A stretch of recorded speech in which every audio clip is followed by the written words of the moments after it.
pouvoir de Donald Trump, président américain qui parle d'expansionnisme en parlant du Canada, du Mexique, du canal de Panama ou du Groenland. Est-ce qu'il faut s'inquiéter sur cette volonté d'agrandir les États-Unis?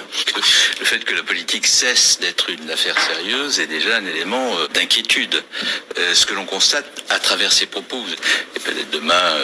qui c'est l'Europe qui se trouve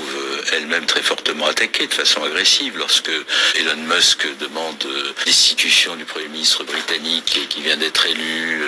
ou que les amis de Donald Trump participent au congrès des formations d'extrême droite qui prétendent gagner les élections qui auront lieu dans quelques semaines en Allemagne. Tout ça n'est quand même pas fondamentalement rassurant. Alors qu'est-ce qui est inquiétant? Ce qui est inquiétant, c'est que ces propos sont les propos tenus par le président récemment élu de la plus grande puissance mondiale, que cette grande puissance a été à la tête du monde libre, et notre grand allié, j'espère qu'il le demeurera par-delà les vicissitudes de l'histoire. Il semblerait, et c'est une première quand même, que pour la première fois,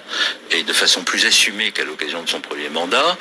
celui qui incarne cette histoire, qui incarne ces valeurs, soit désormais prêt à assumer toutes les ruptures avec les principes du droit international, le multilatéralisme, le respect des droits fondamentaux des nations et du droit des nations à disposer d'elles-mêmes. Ce qui est dit sur le Groenland de ce point de vue-là interroge. Bien entendu, comme tout cela est extraordinairement provocateur, transgressif et destiné à affirmer une volonté qui vraisemblablement a vocation à intimider les interlocuteurs de manière à leur faire céder sur un certain nombre de sujets, on peut penser que cette parole de provocation n'est pas une parole qui ira très loin au niveau des actes, c'est simplement une parole destinée à ambiancer une relation, comme on dit aujourd'hui. Mais malgré tout,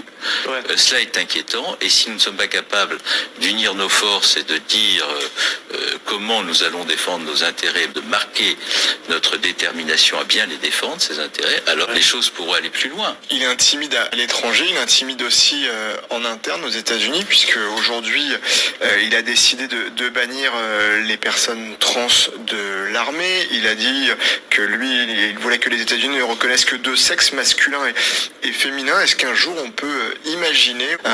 un statut de réfugié de genre pour les personnes transgenres qui devraient se retrouver à quitter les États-Unis après la politique menée par Donald Trump? Écoutez, j'espère que nous n'en arriverons pas là, mais le rôle de toutes les façons de l'humanité dans l'affirmation des principes universels qui ont permis d'éviter bien des guerres et qui ont permis à chacun de respecter son prochain au nom d'une valeur qui est celle de l'altérité, sans laquelle il n'y a pas de vivre ensemble. Ces valeurs-là doivent nous conduire, bien entendu, à réagir à cette pente et à faire en sorte que chacun qui se sent menacé ou persécuté puisse être protégé par les nations qui n'adhèrent pas à cette philosophie et qui restent fidèles à ce que sont les principes universels qui ont toujours conduit la France à tenir un discours humaniste, un discours puissant, le respect des droits.